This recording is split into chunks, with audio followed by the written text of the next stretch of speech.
The night air outside the Blackwood estate carried a strange weight, thick, with the scent of rain and pine, as if the entire world was holding its breath for what was about to happen inside. Clara Hayes sat in the back of the limousine, her gloved hands clutched tightly in her lap, the lace of her wedding gown pressing against her wrists.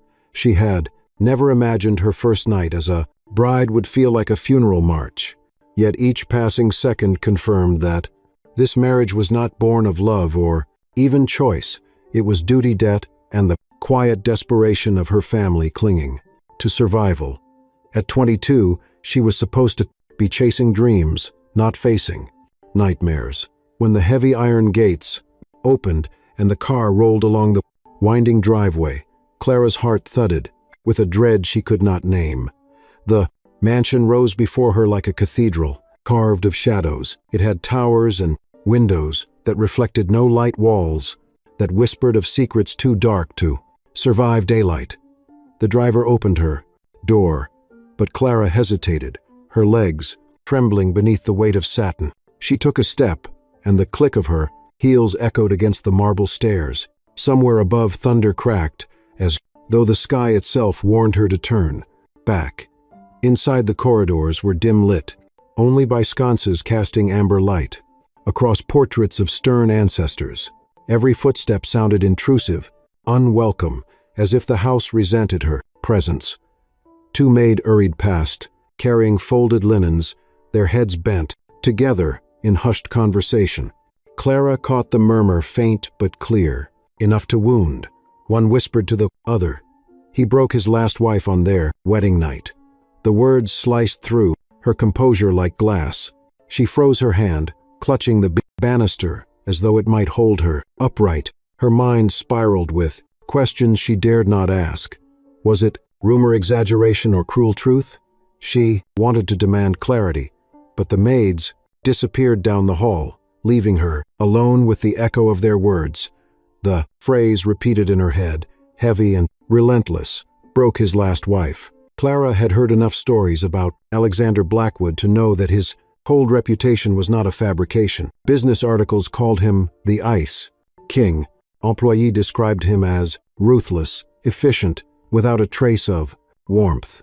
Yet she had agreed, or rather been forced to agree, to bind herself to him because her father had begged, because debts had piled too high, because this was the only way to save her family's failing company.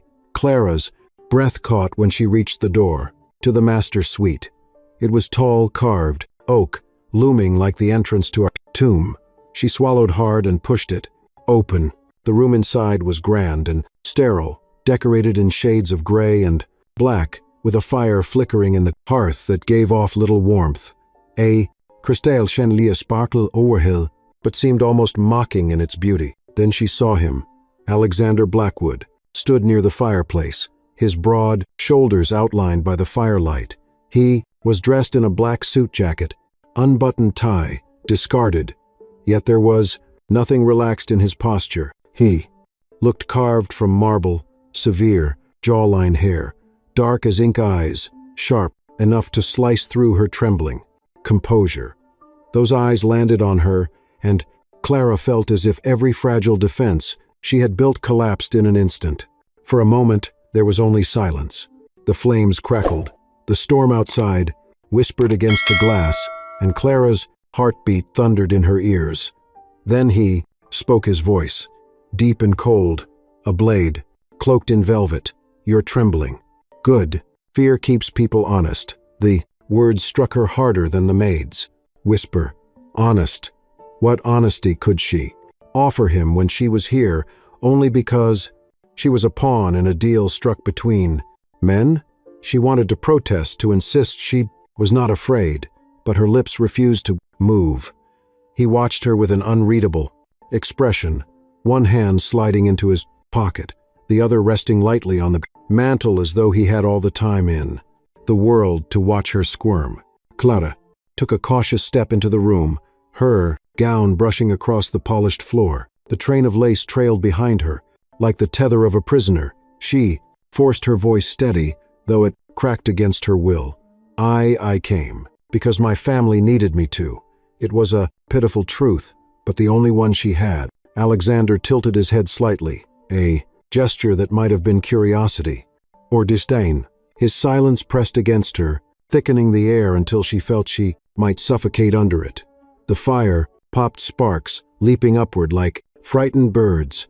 Clarara's knees threatened to give way, but she refused to collapse. She would not let him see her break.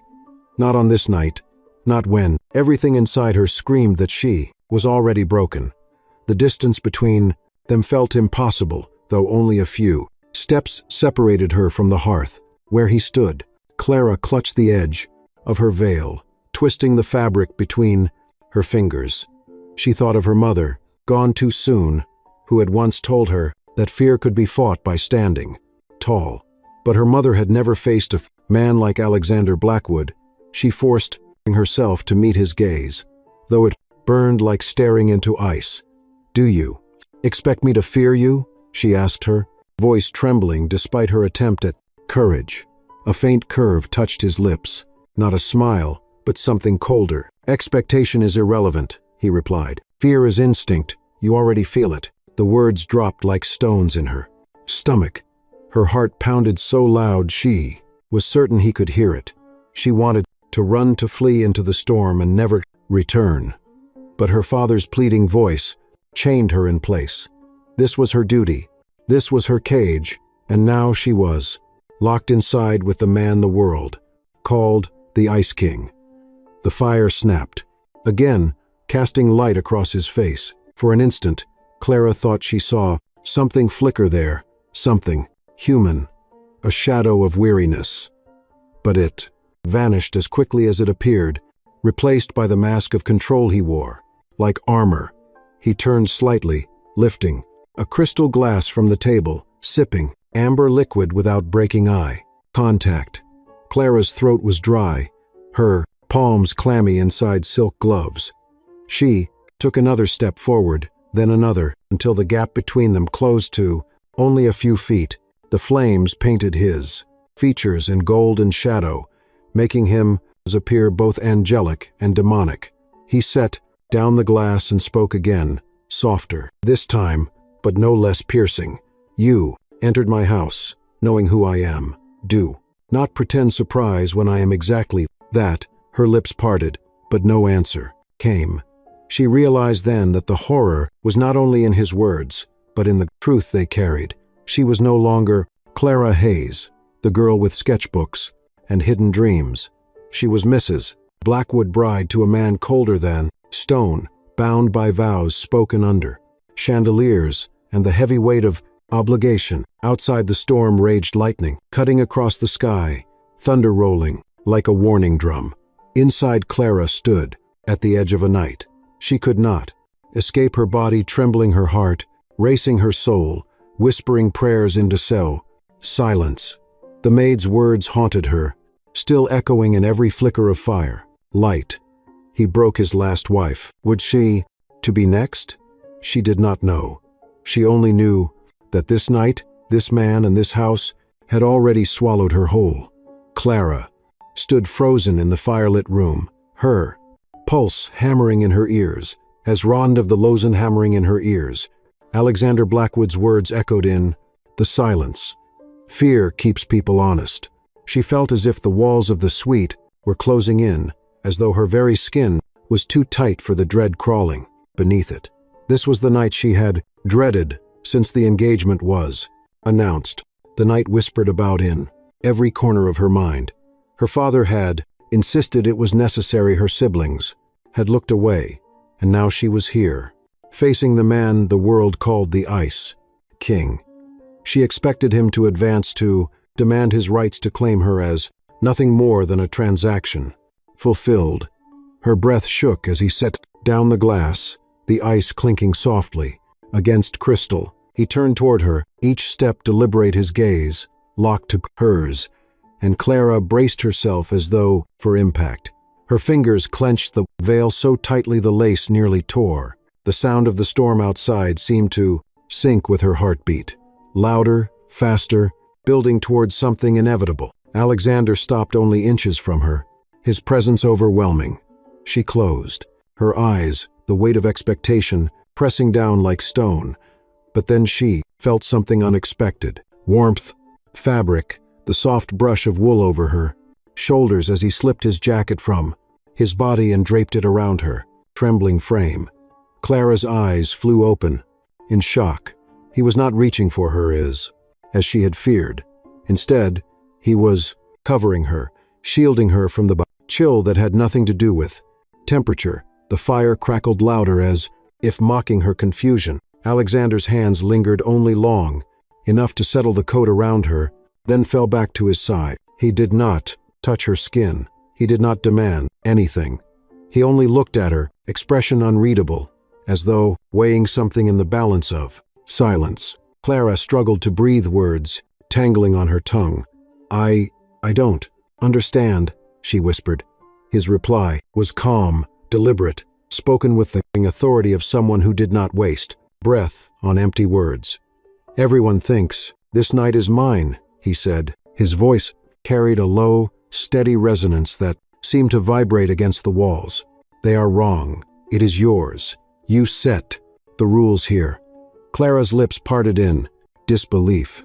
She had prepared for humiliation, for pain, for the cold inevitability of being claimed by a man she did not know. What she had not prepared for was choice. The storm rattled the windows, but inside the room, time slowed. She studied his face, searching for cruelty, for mockery, for a smirk that would confirm this was another kind of game.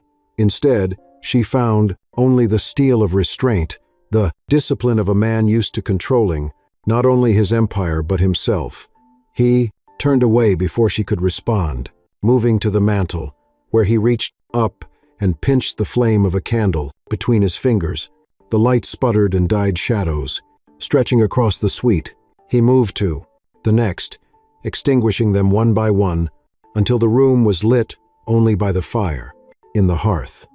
The intimacy of the gesture unnerved her more than any threat could have. Clara clutched the jacket closer to her chest, inhaling the faint scent of cedar and smoke that clung to it. Her mind reeled. Was this another form of control giving her the illusion of power? Or was it something else entirely? He turned back to her now, standing in the glow of the fireplace, his features softened by shadow. His eyes found hers. Again, piercing but no longer cruel. You will not be touched tonight, he said, each word measured. Not until you want me to. Clara swayed as if the floor beneath her had shifted. The jacket weighed heavy on her shoulders, yet she felt lighter than she had since the vows were spoken. She could scarcely process the contradiction. This man painted by the world as ruthless, feared by employees, hated by rivals, had just offered her something no one else in her life ever had. Control, choice, respect.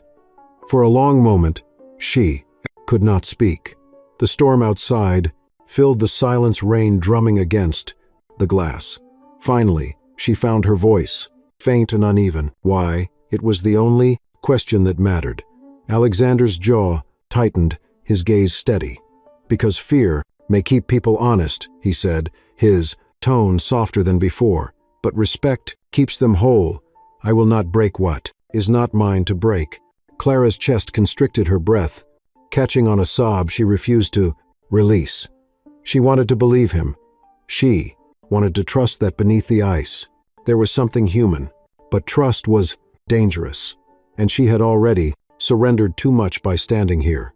Yet her heart, traitorous and desperate, whispered that perhaps the horror she had been promised was not the horror she would receive. Alexander stepped back, granting her space, his presence receding like the tide.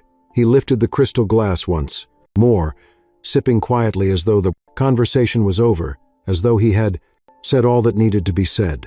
Clara remained rooted to the floor, her body trembling, her mind racing. The whispers of the maids returned, but now they tangled with his words. He broke his last wife. You set the rules here. Two truths colliding, impossible to reconcile. She pulled the jacket tighter, grounding herself in its warmth. She realized with startling clarity that the man before her was not the monster she had been led to fear, nor the savior she secretly longed for. He was something more dangerous. He was unpredictable. The storm thundered again, shaking the windows. Clara finally took a step back, retreating toward the edge of the bed. Her heart pounded her thoughts, a chaos of fear and fragile hope. The firelight danced across Alexander's profile as he stared into the flames, his expression unreadable. For the first time that night, Clara wondered if perhaps the horror was not in the man himself, but in the walls they both carried within. She sat at the edge of the bed, his jacket wrapped around her shoulders, her gaze never leaving him. She whispered a prayer to the storm, not for escape, but for strength. This night had not gone as she expected. It had not destroyed her, nor had it healed her. It had given her something she had not dared to imagine. Time, and in that fragile gift, Clara felt the first flicker of something she could not yet name, something as dangerous and powerful as the lightning tearing the sky outside. The days that followed blurred into a quiet rhythm that felt more like living, with a ghost than with a husband. Clara moved through the endless corridors of the Blackwood estate, her footsteps muffled by Persian rugs, her presence absorbed by the walls that seemed to have witnessed centuries of secrets. Alexander was there, and not there all at once, his existence marked by the faint click of polished shoes on marble, the low murmur of his voice in phone calls, conducted behind closed doors, and the smell of expensive cologne that lingered. Long after he left a room, they spoke little, and when they did, his words were clipped, efficient, never careless. At breakfast, he sat at the opposite end of a long dining table, the silence stretching wider than the polished mahogany. He read the financial section of the paper while she stirred her tea, her spoon clinking in the porcelain cup, the only sound between them. Sometimes she glanced at him, trying to decode the man who had terrified her on their wedding night, only to wrap her in his jacket and extinguish the candles as if he were sparing her. He caught her eyes once and held them, but instead of speaking, he returned to his paper, leaving her to wonder if she had imagined any softness at all. At night, she lay awake in the vast bed, listening for his approach, but the door to his adjoining chamber remained closed. The house staff treated her with the careful politeness of people who knew their positions depended on discretion. Still, Clara noticed details that contradicted the reputation of the Ice King. Every evening when she left her study, the hall light was on, though she never turned it herself. When she tried to move a heavy chair in the library, she found it already adjusted to her height the next morning. At dinner, though they ate in silence, she discovered that her favorite dishes appeared on the menu more often than coincidence could explain. She began to suspect that Alexander observed her more than he let on. One rainy afternoon, she found herself in the music room, fingers brushing the dust from the ivory keys of a grand piano. She hesitated before pressing a note, the sound trembling through the air like a fragile memory. When she looked up, she caught sight of him leaning against the doorway. He did not interrupt or comment, simply inclined his head once before, disappearing again. The moment left her unsettled, as though he had acknowledged a part of her no one else cared to see. Life with Alexander was a study in contradictions. He was cold, but considerate, absent, but ever present, silent, but watchful. Clara realized she had been given not a partner, but a Siamese puzzle. Every piece she found deepened her curiosity instead of satisfying it. Her fear had not disappeared, but it had transformed into something more complex, a restless need to understand the man who had given her power she had never expected and distance she had never requested. The mansion itself mirrored their relationship, vast and intimidating, yet filled with small details that revealed unexpected warmth. Flowers appeared in the drawing room vases each week, their colors bright against the muted walls. The garden outside her window was tended, daily roses pruned with precision. Even the library shelves bore signs of use, certain volumes worn from repeated handling. She wondered which belonged to him, which to his late mother, which to no one at all. Though he remained elusive, she began to sense a quiet protectiveness in the way he moved around her life. Once, when she, tempted to carry a tray of tea, herself, a butler rushed forward, nervously, whispering that Mr. Blackwood had ordered that she was never to lift more than she wished. Another time, when she mentioned in passing that the estate felt drafty, the following night she found a new blanket folded neatly at the foot of her bed, heavier and warmer than the last. Clara lay beneath it, staring at the ceiling, torn between gratitude and frustration. Gratitude, because the gestures proved he cared. Frustration, because he refused to let her see it openly. What was he afraid of? That night she dreamed of the storm on their wedding evening, of his words that chilled and soothed all at once. "You set the rules here." She awoke before dawn, her hand still clutching the blanket he had chosen. The room was dark except for the faint glow from the hallway light, left on again, steady as a promise. Clara closed her eyes and realized she was no longer certain who Alexander Blackwood truly was.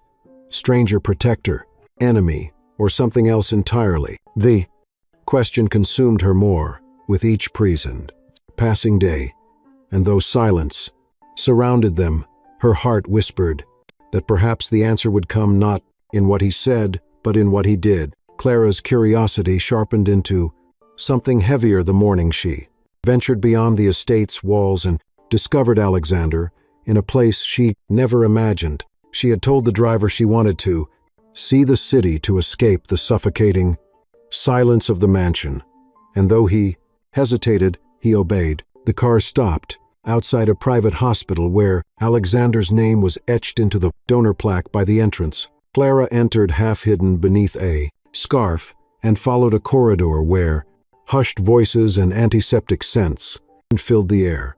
At the end of the hall, she saw him, the man whose reputation froze boardrooms, sitting quietly beside a frail woman in a wheelchair. His hand rested gently over hers, his voice low, coaxing a smile from someone who barely seemed to recognize him. The woman mumbled words lost in confusion, her eyes clouded by Alzheimer's, and still, Alexander listened as if each syllable was treasure. Clara stood frozen, the put sight carving deep into her chest. This was not the Ice King she had married, but a son, or perhaps a lost boy, clinging to the last thread of family. She turned away before he noticed her, her heart rattled by the crack she had glimpsed in his armor. Later that week, the rain slicked the marble steps of the estate, and Clara, distracted by her thoughts, slipped. The fall should have left her bruised and humiliated, but before she hit the floor, strong arms wrapped around her. Alexander caught her with a swiftness that contradicted his composed demeanor. For a moment she was pressed against him, her breath tangled with his eyes wide with something she had never seen before. Fear, not for himself, but for her. He set her upright, carefully, his hands steady, even as his jaw clenched. "You should be more careful," he muttered, but his tone was not chastisement. It was concern disguised as irritation. Clara's knees wobbled, not from the fall, but from the revelation that, beneath his cold exterior, he was capable of care. That night, she replayed the Gatter-end moment in her mind. The way his hands had lingered longer than necessary, the way his eyes softened before he forced them hard again. She tried to tell herself it was instinct reflex, nothing more. Yet the memory warmed her, in a way no blanket could. Days bled into nights, and each time she observed him, she noticed new fissures in the part. Ice, a pause in his stride when she laughed unexpectedly at a book she was reading, a quiet sigh when he thought he was alone in the study, the faintest twitch of his lips when she thanked a servant by name. These glimpses were fleeting, vanishing the moment she looked directly at him, but they existed, undeniable and persistent. One evening she wandered into the kitchen long after dinner. To her surprise, Alexander was there, sleeves rolled up, pouring himself a glass of water. For a heartbeat they stood in. Awkward silence, two strangers bound by vows, but divided by walls. She reached for a glass, fumbling, and it slipped from her hand. Before it shattered on the floor, he caught it with startling speed, his hand brushing hers. Electricity sparked in the contact, brief, but undeniable. She whispered a thank you, her cheeks burning, and he only nodded before leaving. But the echo of that touch lingered long after he disappeared down the hall. Clara began to realize that every act of distance carried within it an unspoken contradiction. He was always near enough to notice, to protect, to intervene, yet far enough to deny the truth of his presence. He was a man fighting himself, and in that battle, she saw not cruelty, but pain. One night, restless, she wandered the halls and found herself outside his study. The door was ajar, and inside, Alexander sat at his desk, head bowed, hand pressed to his temple. Papers lay scattered. His tie loosened his expression, stripped of the steel he wore in public. He looked human, exhausted, vulnerable. She almost entered, almost offered comfort, but fear held her back. Instead, she watched silently until he straightened the mask, returning the door closing. With finality, Clara retreated to her room, her chest aching with a strange mixture of pity and longing. The horror she had feared on her wedding night had not come. What came instead was this, the slow, disorienting discovery that the coldest man she had ever met carried warmth he refused to release. It unsettled her more than any cruelty could have, because it made her hope, and hope Clara knew was more dangerous than fear. For once hope took root, it demanded more. She lay awake, staring at the ceiling, hearing the echo of his words again. You set the rules here. Perhaps she thought those rules could break the ice. The transformation began not with declarations or grand gestures, but with something as simple as food. One Saturday afternoon, Clara found herself restless, pacing the garden paths. When Alexander appeared unexpectedly, he did not ask what troubled her, only suggested a drive. She agreed, more out of curiosity than desire, and soon she was in the passenger seat of his vintage Mustang, the engine rumbling with restrained power. The city blurred past, in streaks of sunlight and shadow, until he pulled into a crowded street lined with food trucks. Clara blinked in disbelief as he parked among college kids and families balancing paper plates. She had expected a private restaurant or a five-star dining hall, not the scent of grilled cheese and roasted peppers drifting through the peppers into Vayan's air. Alexander stepped out, his presence as commanding here as in any boardroom, yet he seemed oddly at ease. When Clara hesitated, he opened her door himself, extending his hand with a quiet steadiness that surprised her. She took it there, palms brushing, and followed him to a bright red truck painted with cartoon flames. He ordered 2 sandwiches and lemonade, his voice casual, almost warm. They ate standing on the curb, the cheese stretching in gooey strings. And for the first time since the wedding, Clara laughed. It slipped out unguarded, startled from her chest by the absurdity of seeing the ice king struggle with dripping bread. Alexander froze, then allowed the corner of his mouth to twitch into something that might have been a smile. That fleeting crack in his mask was worth more to Clara than jewels. After that day, small rituals grew between them. He discovered she loved sunsets, so one evening he drove her to the cliffs above the ocean. They sat on the hood of the Mustang, the salt air tangling her hair, while the sky burned orange and violet. He said nothing, but the silence was not heavy. It was companionable, woven with the unspoken understanding that some beauty needed no words. Another time she found a Polaroid camera left on her desk, with no note. She recognized his handwriting on the box. The simple phrase written in ink, "Capture what matters." She laughed softly, touched by the unexpected gift, and began snapping photos of everything: the rose garden, the stray cat that prowled the estate, the rare instances when Alexander's face softened in concentration. One evening she dared to point the camera at him when he was unaware, capturing him with his tie undone hair, slightly disheveled eyes far away in thought. When she showed him the photo, he stared at it longer than expected, as if unaccustomed to seeing himself, unguarded. Clara treasured the growing collection, each photo a thread weaving them closer. They began sharing meals more often, not across endless tables, but side by side in the smaller breakfast room. Once she tried cooking pancakes, a disastrous attempt that left flour everywhere. Alexander walked in mid-chaos, eyebrows raised at the mess. Instead of scolding her, he rolled up his sleeves and helped salvage the meal, flipping pancakes with surprising skill. They ate together, laughing at the lopsided results, and Clara realized that joy could bloom even in burnt edges and sticky counters. On a quiet Sunday, she asked about his favorite music, expecting silence, but he surprised her by turning on an old record player. Soft jazz filled the study, the trumpet notes curling through the air like smoke. He leaned back in his chair, eyes closed, and Clara watched him with fascination. For once his features looked peaceful, stripped of tension. She found herself sketching him in her notebook, capturing the rare moment when the world's coldest man looked almost tender. When he noticed the drawing, he studied it carefully, his voice low. "You make me look kinder than I am."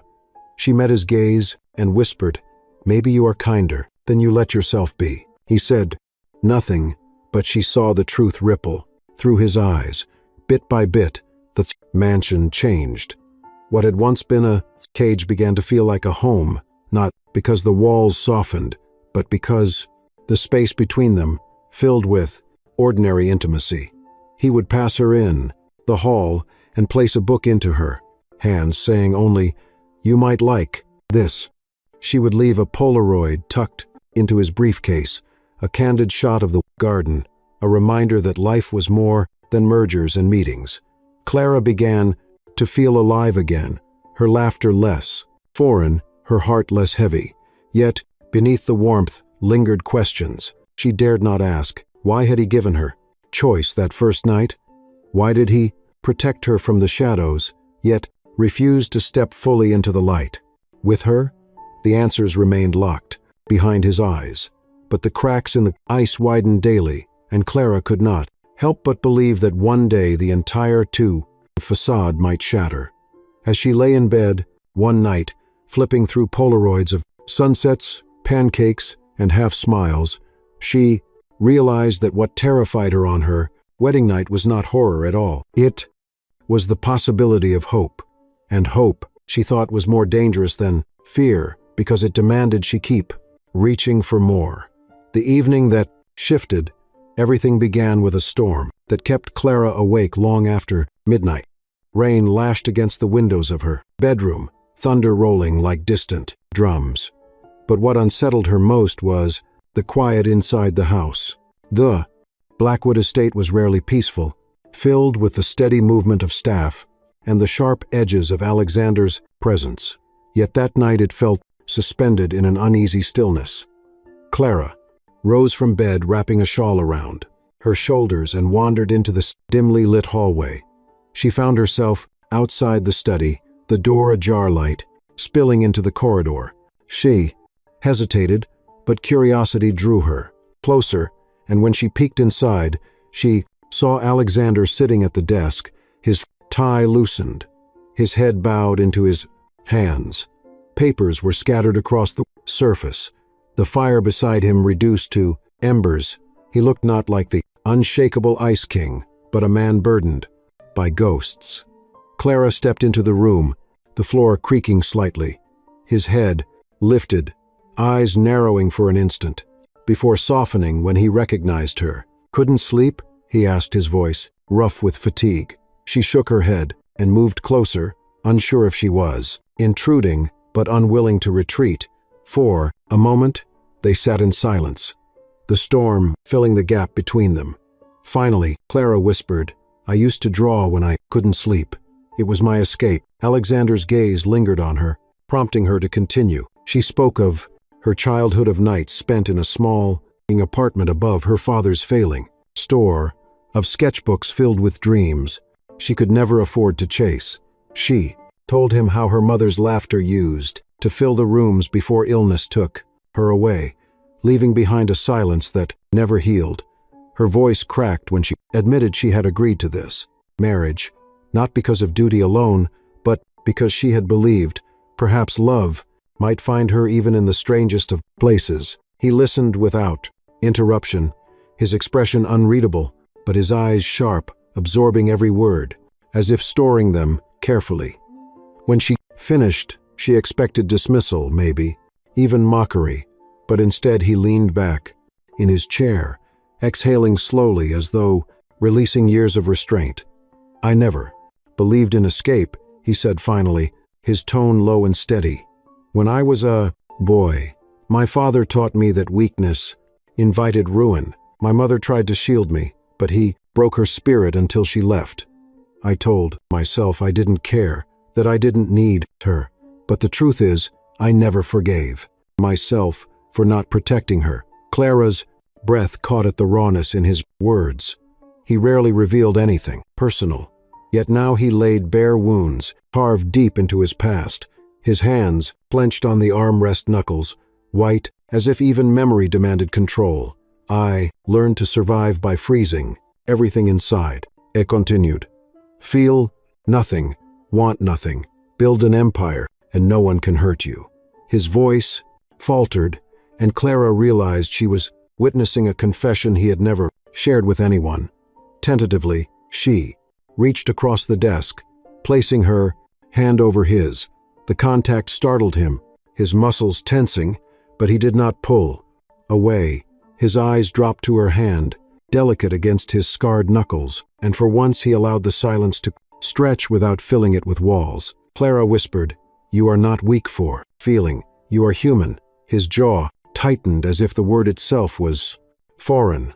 And if being human means losing everything, he asked, bitterness lacing his tone. She held his gaze, her voice steadier than she felt. "Then at least you lived. At least you loved." Something fractured in his expression. A vulnerability he fought to suppress but could not fully conceal. The storm outside crashed louder, lightning, casting fleeting brightness across his face. He looked younger in that moment, less a titan and more a man who had carried too much for too long. Clara squeezed his hand gently, offering the reassurance she wished someone had given him years ago. He closed his eyes, briefly, and when they opened again, there was a softness she had never seen before. "You think love is enough?" he murmured. Clara's lips curved into the faintest smile. "I think love is the only thing that ever was." The words hung between them, fragile yet unyielding. And though neither spoke further, something shifted in the room. The storm raged outside, but inside the study a fragile peace settled. They sat together until the fire died completely, her hand still over his, their silence, no longer a barrier, but a bond. Later, as Clara returned to her room, her heart AHD with both hope and fear. She knew, now that the horror of her wedding night had not been Alexander himself, but the walls he had built. And she knew also that those walls were beginning to crack. She lay awake, clutching the shawl around her shoulders, replaying his words, the confession of a boy who had become a king of ice to survive. For the first time since the vows were spoken, she believed that perhaps buried beneath the frost Alexander Blackwood possessed a heart capable of warmth.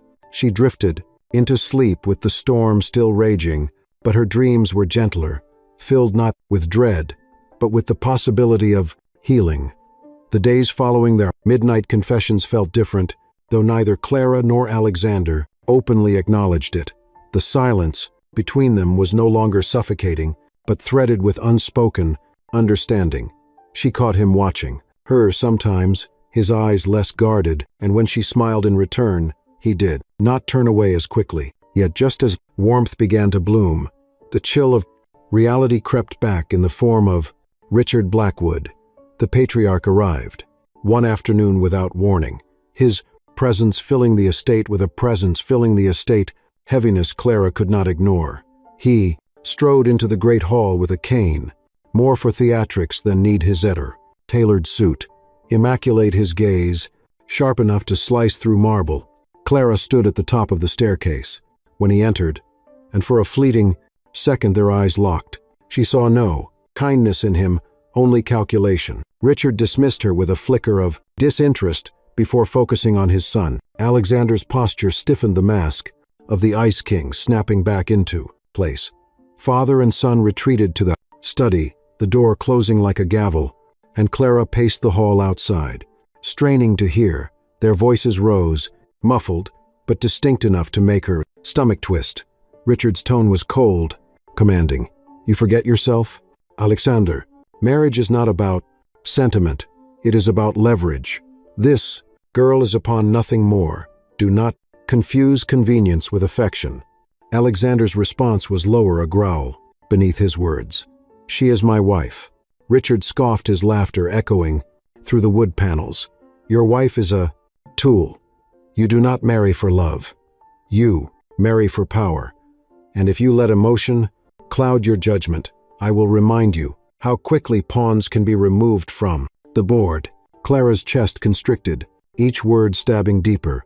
She pressed her hand to the door, fighting tears, knowing she should not be listening, but unable to move. The threat in Richard's voice was not subtle. If Alexander allowed himself to care, Clara would pay the price. She staggered back when the voices fell silent, retreating before they emerged. Alone in her room, she collapsed onto the bed, clutching the Polaroids she had begun to treasure. The picture of Alexander, half smiling by the food truck, blurred through her tears. She had thought she was breaking through his walls, that perhaps love could take root in barren ground. But Richard's words were a brutal reminder that she was never meant to matter. She was currency payment for her father's debts, a means to an end. That evening, Alexander entered her room. He looked as composed as always, but she noticed the tension in his jaw, the faint crease between his brows. "You should rest," he said simply. She forced her voice to remain steady. "Am I just leverage to you?" The question sliced the air like lightning. His eyes darkened, and for a Bader's long moment he said nothing. Then, softly, "That is what my father wants for you to be." It was not an answer, and yet it was. Claire's throat ached. "And what do you want?" He hesitated, a battle raging in his expression, then turned away. "What I want is irrelevant." The words gutted her more than cruelty ever could. She whispered, "I thought I saw something real in you." He froze, but did not face her.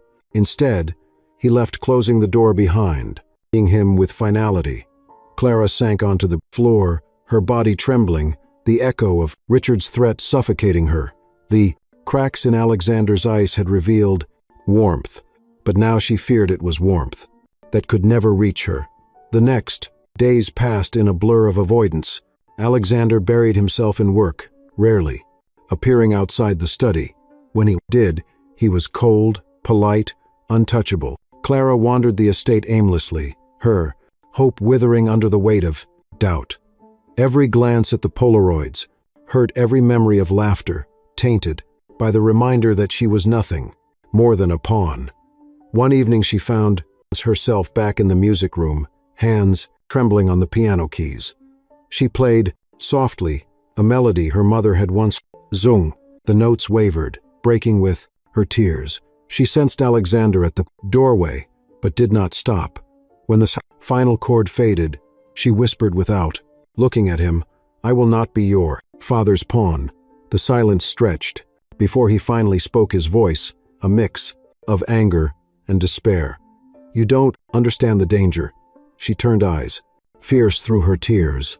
"Then make me understand or let me go." His face was unreadable, but she saw the war inside him.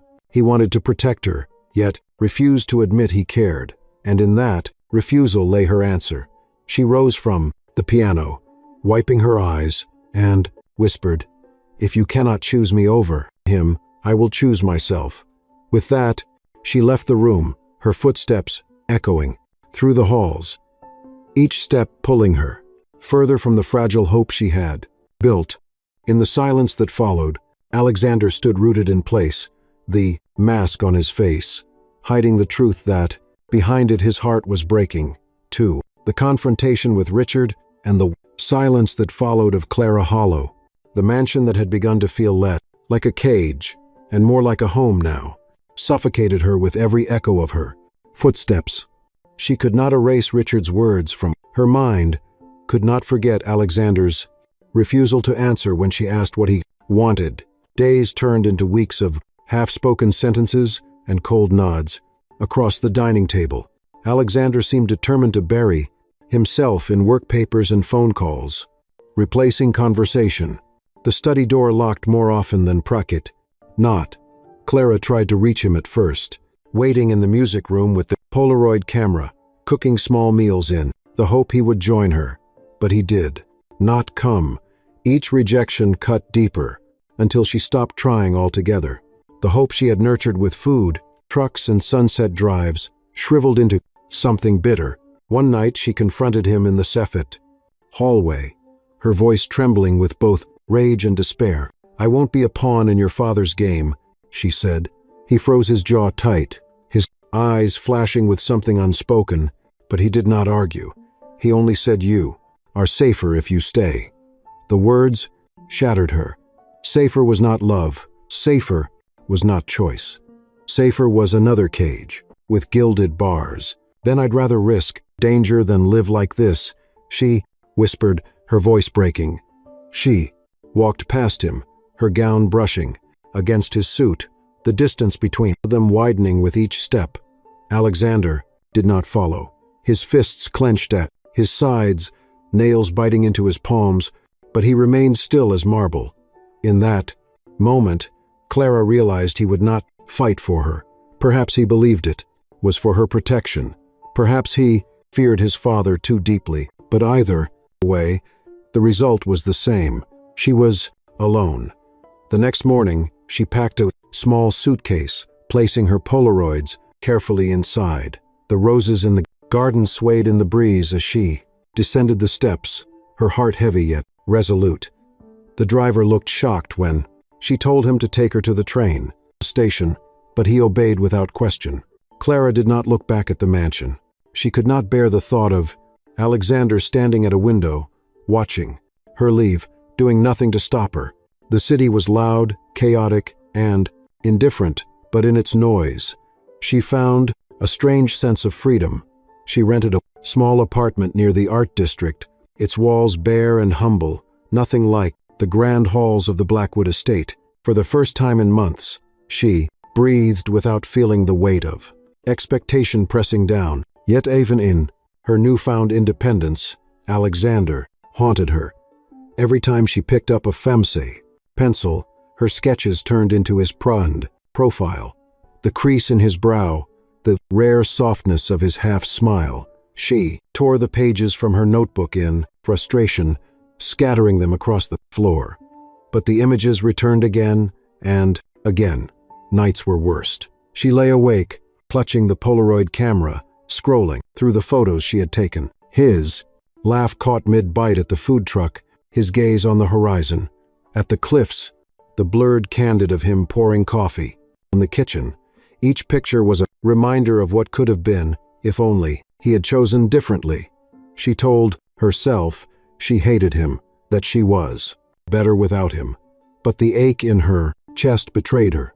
Across town, Alexander sat alone in his study, the fire burning low, papers lay untouched, deals forgotten, his thoughts consumed by the emptiness left in Clara's absence. He had watched her leave unseen, from an upper window, every instinct screaming to run after her. But his father's warning echoed in his mind. Pawns can be removed. He believed keeping his distance would keep her safe, but the silence hollowed him out, until even victory tasted of ash. He poured whiskey into a glass, but could not drink the burn in his chest, greater than any liquor could provide. He opened the drawer of his desk, and found the Polaroid she had slipped inside weeks earlier, a photo of the rose garden in bloom. He stared at it until his vision blurred, his fingers trembling. For the first time in years, Alexander Blackwood admitted to himself that he was afraid, not of his father, not of failure, but of losing the one person who had seen through his eyes and touched the man beneath. And yet he had let her go. Clara, in her tiny apartment, pressed her forehead against the cool glass of the window as rain fell outside. Alexander, in his cavernous study, sat, hunched beneath the weight of his own choices. They were two people separated by silence, each pretending that distance was safety, while both drowning in the truth that separation was the cruelest danger of all. The night it all came crashing down began with a phone call Clara never expected. She was leaving her small apartment, raincoat pulled tight against the drizzle, when her phone rang with an unfamiliar number. A voice she did not recognize warned her in clipped tones to stay away from the main street near the train station. The line went dead before she could respond. Confused but unsettled, she changed her path, only to find herself cornered in a narrow alley by two men in dark suits. Their words were cold, deliberate, unmistakably tied to Richard Blackwood. "You should have stayed in your cage," one hissed. Before she could cry out, they shoved her back, the world spinning as she stumbled against the slick pavement. At that moment, headlights cut through the rain, and the roar of an engine filled the broad alley. A black Mustang screeched to a halt, and Alexander emerged like a storm-given flesh. His fists collided with the men before Clara could blink. His fury, unrestrained, his usually composed expression fractured by raw fear. The attackers fled into the night, leaving him standing there, chest heaving, rain plastering his dark hair to his forehead. He turned to Clara, his eyes wild, his voice breaking. "I thought fear would protect me," he said, breath ragged. "But losing you is the only real horror." Clara's body trembled, both from the encounter and from the force of his confession. He crossed the distance between them in two strides, his hands cupping her face with desperate tenderness. She stared up at him, tears mingling with raindrops, her heart cracking open at last. "You left me," she whispered, her voice shaking. "You let me believe I didn't matter." His forehead pressed against hers, his words spilling out like a dam broken. "I thought pushing you away would keep you safe. My father made threats and I believed him. But the truth is I was a coward, too afraid of losing control, too afraid of needing someone. You are not leverage. You are not a pawn. You are everything." The rain fell harder, thunder crashing above them. But in that narrow alley, the world shrank to just the two of them. Clara's sob turned into a laugh, shaky and wet, as she clutched at his jacket. "I don't need protection from you. I need the truth. I need you." He kissed her, then fierce and unrestrained, the storm around them paling in comparison to the storm between their lips. It was not graceful, it was not practiced, but it was real. Years of ice shattered in that kiss, and for the first time Alexander allowed himself to be vulnerable, to be human, to be hers. When they finally broke apart, their foreheads still pressed. Together, he whispered, "I will fight him. I will fight anyone who tries to take you from me." Clara searched his eyes, finding no mask there, only raw honesty. "And I will not run again," she said. The alley glistened with water and light, the rain cascading like a curtain around them, but they stood rooted, unshaken. Alexander gathered her into his arms, lifting her as though she weighed nothing, carrying her to the car. She did not protest, resting her head against his chest, listening to the frantic rhythm of his heartbeat.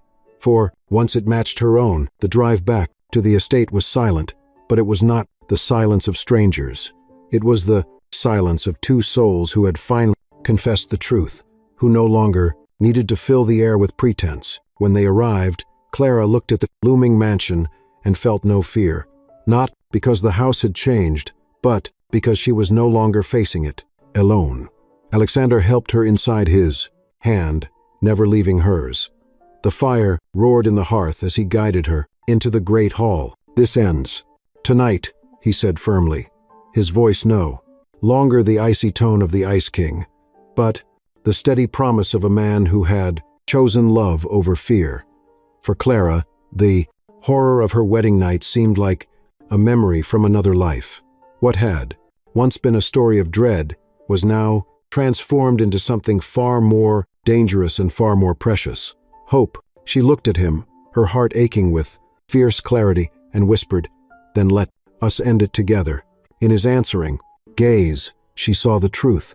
The Ice King had melted, and what remained was a man willing to burn the world if it meant keeping her safe. The fire in the great hall burned high, throwing shadows that danced across the marble floor as Alexander led Clara into the room with a steadiness that surprised even him.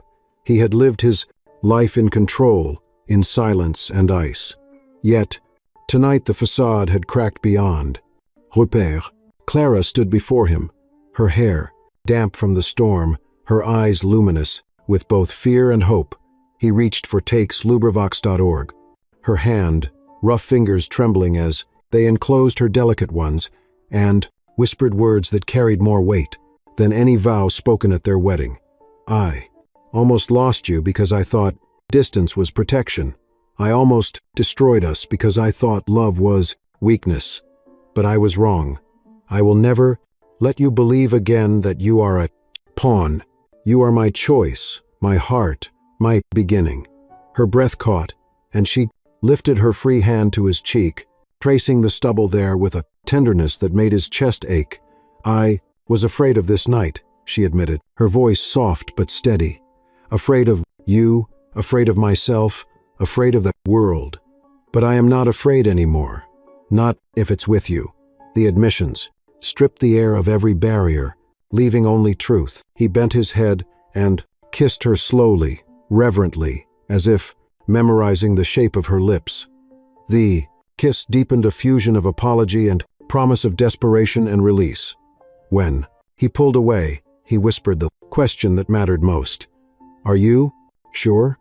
Clara's eyes held his without, wavering, her voice clear. "Yes." With careful hands, he led her to the bedroom, extinguishing lamps until the room glowed with only the flicker of firelight and the faint shimmer of candles. He guided her as though she were made of glass, not from fear of breaking her, but from reverence. She shed her fear with each piece of fabric, her heart pounding with anticipation, not dread.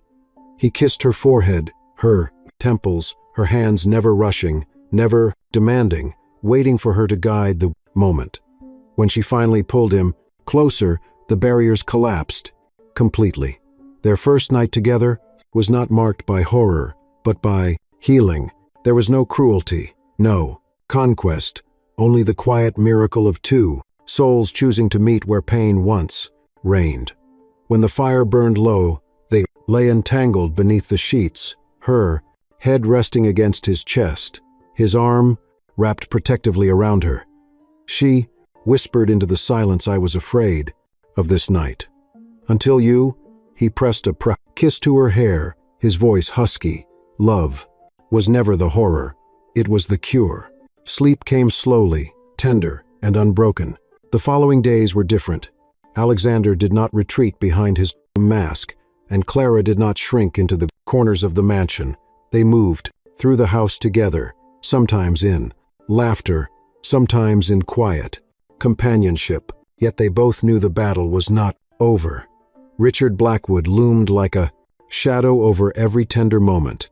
One evening, Alexander summoned his father to the estate. Clara sat beside him in the great hall, her hand firmly in his, as Richard entered with his usual air of disdain. "I see you have chosen defiance," Richard said coldly. "Do you truly believe you can cast aside everything I built for the sake of a girl?" Alexander rose, towering yet calm, his parings, voice steady as steel. "You built an empire of fear. I will build one of respect. If that means losing your blessing, so be it."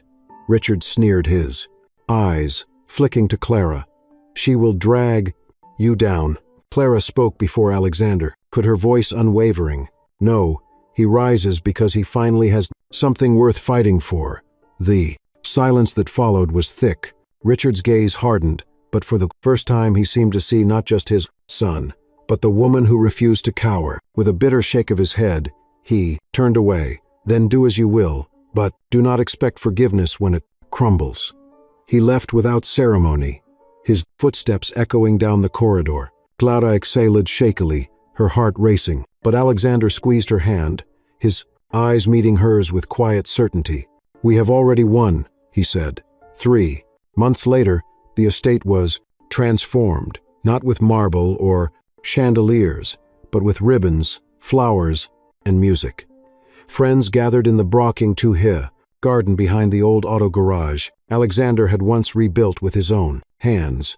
Clara wore a simple gown, her hair loose, her smile radiant. Alexander stood beside her in a white shirt, sleeves rolled, no tie, looking more handsome than any polished suit had ever made him. The ceremony was intimate, filled with laughter and sincerity. When he placed the ring on her finger, his hands trembled, but his voice did not.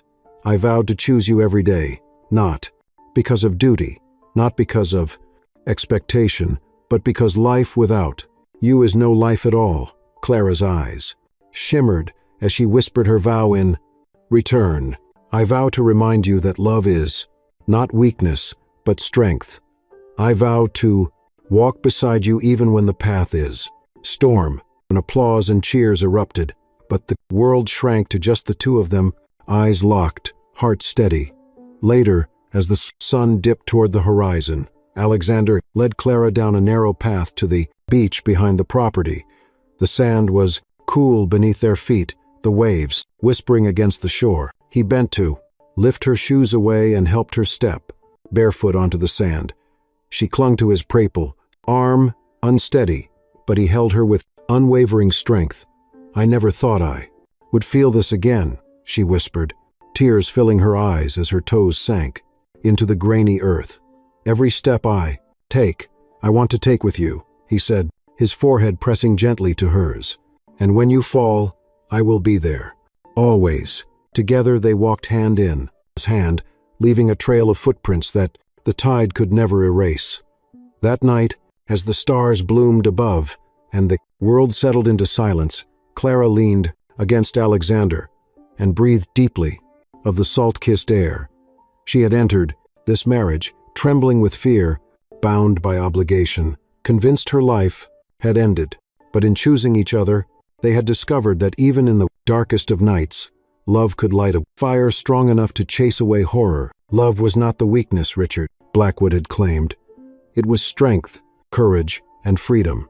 And as the waves rolled endlessly toward the shore, Clara Hayes Blackwood finally knew with unshakable certainty that her story was no longer one of survival. It was one of